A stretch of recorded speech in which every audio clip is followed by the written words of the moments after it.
So we're continuing with our same subtitle, and here we're going to start talking about the shift in warfare that occurs during the Civil War. So before the Civil War and into the Civil War, because the Civil War really signifies a shift in the type and style of warfare that is going on around the world, not only in America. But before this, we have what's called Napoleonic fighting. Napoleonic fighting is pretty much where everyone lines up in nice, neat lines and shoots at each other until somebody retreats.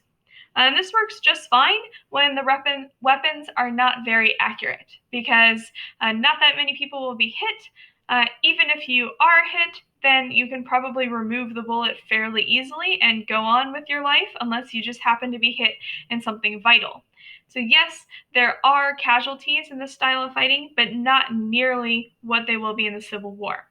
Nevertheless, in the Civil War, they're kind of clinging to this old style of warfare, even though the weapons that they're using do not work well with it. So what are those new weapons? We have the Minié ball, which expands on contact when it hits somebody and causes a lot more internal damage. That also makes it much more difficult to remove. And if it is removed, then it's more likely that the wound is going to get infected. And so we see a lot of people dying from infections during the Civil War, a lot of limbs being amputated after they become infected during the Civil War, and some death, a lot of death from some bad medical practices as well that just don't know how to handle this type of injury.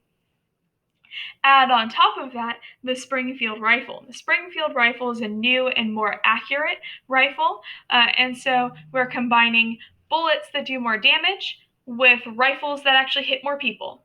So you get a lot of casualties in this war. In fact, the Civil War still stands as the war in American history with the most American casualties. More than World War I, more than World War II. Almost more than all of the other wars combined. Not quite, but almost. In fact, throughout the entire Civil War, over 620,000 men are going to die. So, this war is a lot of bloodshed, and war gets a lot more deadly. And we see that emerge during the Civil War, and we're going to kind of start to see this shift in tactics that have to be used with these different weapons.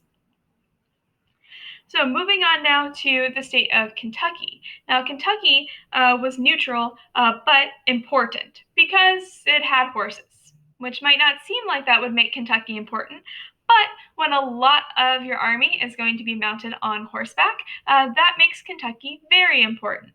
Now, the Union is being very, very careful with Kentucky and other border states because they are worried that those border states are going to secede and cause them more problems by adding more people to the South. So they desperately want to keep Kentucky at least neutral. But lucky for the Union, the Confederacy here makes a mistake, and the Confederacy invades Kentucky. And Kentucky then turns against the Confederacy and asks the Union for help and fully joins the Union. And so when they ask the Union for help, Grant, as one of the commanders in the West, comes down the Tennessee River, as we can see in this image here on the right, and takes over two forts at the same time, Fort Henry and Fort Donelson. We can see these on the map right near Tilghman.